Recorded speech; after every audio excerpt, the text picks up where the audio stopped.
Hi guys, Olive here today to talk to you about my Goodreads pet peeves. Before I even get started listing my gripes, I do have to say I love Goodreads. I'm an avid user of Goodreads. I have been since 2013.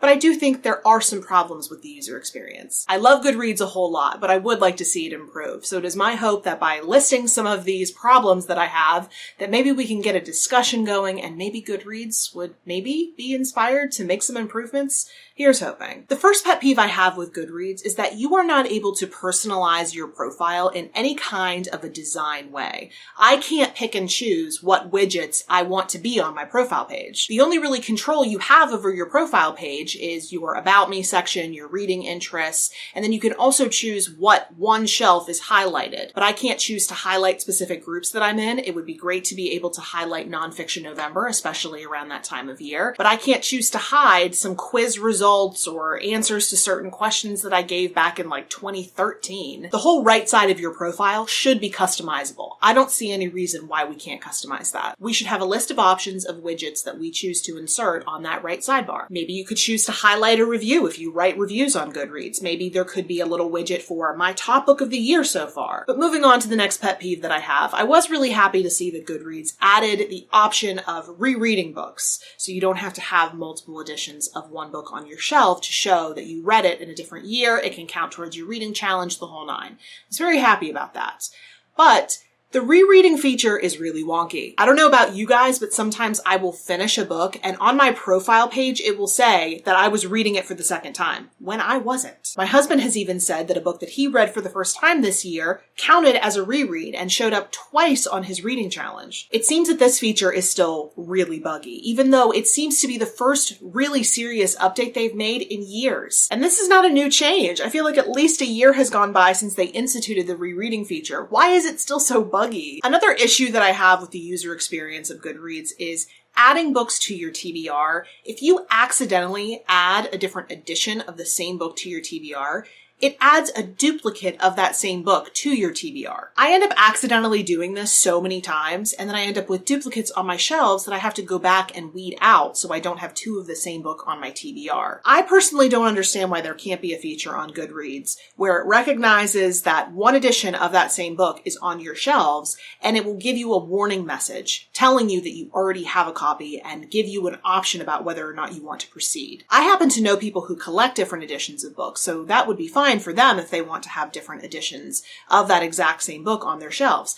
I personally don't want that. I want that one book on my shelves. So giving users the options about whether or not they want a duplicate copy of that book on their shelves would be great. One of the reasons why it's so tedious to go back to your shelves and weed out all the duplicates is the fact that removing books from your TBR is such a slog. I personally don't understand why there is not an option on each book's page to remove it from your shelves. You can very, very easily add it to any shelf you want using that green button right underneath the cover of the book, but there's no option to remove it. You actually have to go into your shelves and search for that book to be able to do that. Another thing about using Goodreads that mildly irritates me is that there is no option to not count a book toward your reading goal. You simply just can't put a date finished in for that book if you don't want it to count toward your reading goal. So for someone like me who doesn't count a single trade edition of a graphic novel as a book that I will count toward my reading challenge, I can simply not put a finish date for that book.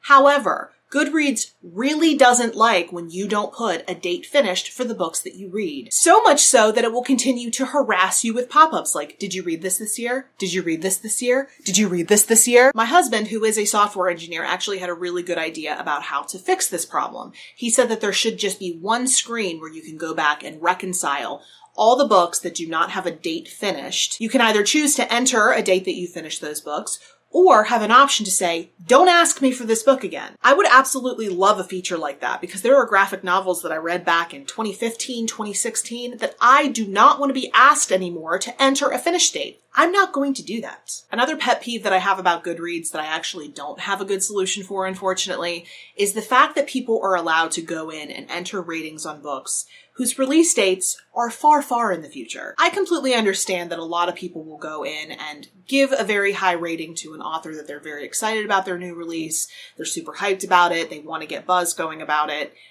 I understand that, but I personally don't think it's okay under any circumstances to assign a rating to a book that you have not read yet. Like, it's not in your physical possession. I don't think people should do that for authors they like. I also don't think people should do that for authors they dislike. I really have no idea how this would be handled, but I do wish there was some sort of a way to make sure that people rating books actually had art copies if they're giving it a rating before release date. Or I wish there was some sort of an option that all ratings and reviews would be hidden up until, like, say, a month before release date. And I know that there are already a myriad of problems with this suggestion and that it's not feasible at all to do. I really wish it was, though, because I see 5-star ratings for books that don't come out until October. You know that ARCs haven't been released yet. It's just not fair that people were able to do that. In this video, I have 3 more pet peeves that I would like to tell you about, and these are the 3 that probably get on my nerves the most. The first of these 3 is that users do not have the choice to disable the recommendations feature. As somewhat of a public figure, I do have a substantial number of friends on Goodreads. I'm very happy to have all of you as my friends. But I really don't like the recommendation feature on Goodreads. I will say that a good number of the recommendations that I get from other users on Goodreads are legitimate. They are a book that another person thinks that I will enjoy based on my reading taste.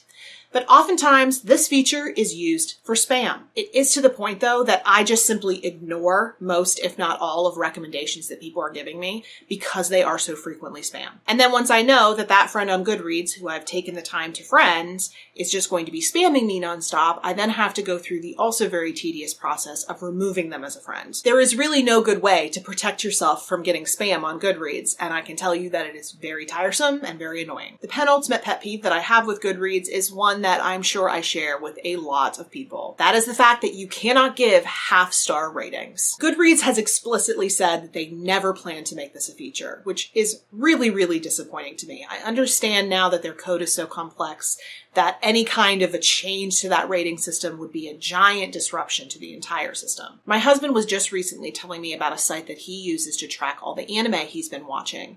And on that site, you can choose your rating system. The website then scales all those different rating systems to still be able to assign each anime show an average rating, like Goodreads does with books. I am well aware that a system like that will never exist on Goodreads.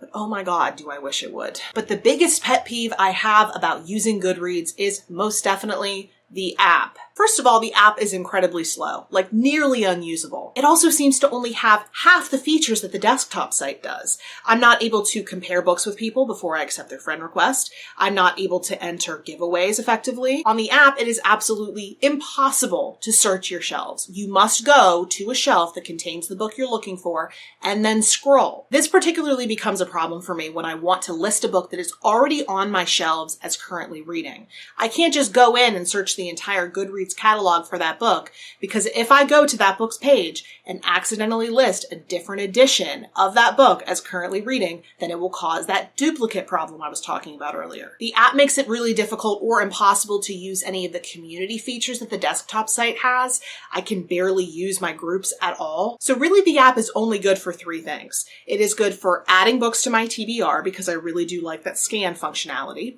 It is good for providing updates on books that I've already listed as currently reading, which I do on the desktop site. And it's typically good for marking a book as finished and assigning a rating. But that's really it. All other times, I am forced to go to the desktop site, but on my phone. If the app is so difficult to use and provides so little of the features of Goodreads in general, why is there even an app? An avid user like myself is forced to go to the desktop site anyway. Well, that is probably enough for one video. I know this video probably comes off a little bit negative, but at least in my mind, all of these points are constructive. I want to see Goodreads get better. As I said at the beginning of the video, I love Goodreads very much. I use it all the time, but I would like certain things about it to be different where they can. Like, I know I'm not getting half-star ratings, but can I please have a choice to disable the recommendations function? I know there are probably people who will respond to this video like, Goodreads is free, why are you complaining? And if you don't like it, why don't you use another site? I did try to use Library Thing a few years back, but to be completely honest, I just didn't like it as much as Goodreads, although I really did like the half stars. Goodreads is where the majority of readers are, so that's where I want to be also. But it's not a take it or leave it kind of thing. I can love something and want it to be better. And additionally, although I am very grateful that I get to use Goodreads for free, Do not forget that it is owned by Amazon and they are collecting data on all of us. So personally, if my data is going to be collected, I want a good user experience. So if you have any comments or questions about anything you've seen in this video, if you have your own pet peeves about Goodreads, or if you have things that you particularly love about Goodreads, I'd love to hear either or both of those things down in the comment section below. Or if you'd like to chat with me somewhere other than YouTube, I am on a variety of different places on social media. The links to all of my profiles are linked in the description box below. As always, thank you so much for watching. I hope you're having a wonderful day, and I will see you in the next video. Bye.